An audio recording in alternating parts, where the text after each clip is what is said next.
Maître Jésus, vous placez la foi au cœur de la condition humaine, mais n'est-elle pas une échappatoire à la raison? L'homme cherche des preuves, et la raison nous montre un monde incertain. La foi semble combler cette incertitude par un pari sur l'invisible. Peut-on vraiment se fier à une croyance qui échappe à toute démonstration logique? La foi n'est pas une fuite, Blaise, mais une ouverture du cœur.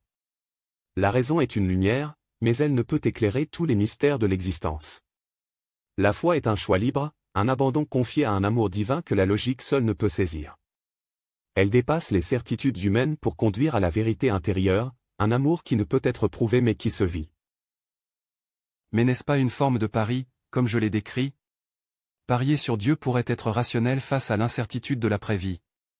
Le scepticisme s'oppose à cette certitude, mais la croyance semble offrir une sécurité de l'âme. Est-ce vraiment plus qu'un calcul sur la vie éternelle? La foi n'est pas un calcul, mais une relation. Croire en Dieu ne consiste pas à éviter un risque ou à rechercher un gain personnel. C'est une ouverture à la réalité divine, une rencontre d'amour qui transforme l'homme de l'intérieur. La foi, Blaise, ce n'est pas jouer un jeu de hasard, mais choisir de vivre dans la vérité et l'amour, même sans preuve tangible. Et pourtant, la souffrance et l'injustice semblent souvent contredire cette vision. Comment concilier l'idée d'un Dieu parfait et d'un monde rempli de douleurs? La souffrance fait partie de la condition humaine, mais elle ne nie pas l'amour divin. Elle peut, au contraire, être une voie vers une plus grande compassion. Dieu n'est pas absent de la souffrance humaine, il est avec nous dans chaque épreuve. La foi, dans ces moments-là, est une confiance dans sa présence, un refus de l'absurde et une ouverture vers la rédemption.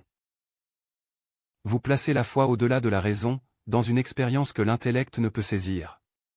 C'est difficile à accepter, mais cela ouvre un autre horizon. La foi devient une réponse à ce que la logique ne peut résoudre. Oui, Blaise. La vérité ne peut être réduite à la seule raison. La foi, c'est l'expérience directe de l'amour divin, un chemin qui va au-delà des certitudes rationnelles.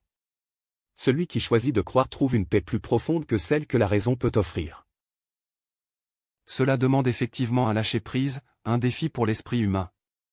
Mais peut-être est-ce là que réside la véritable liberté. La véritable liberté, Blaise, est de choisir l'amour, même dans l'incertitude. C'est un acte de foi, un acte de liberté. Et dans cet acte, l'homme trouve sa paix.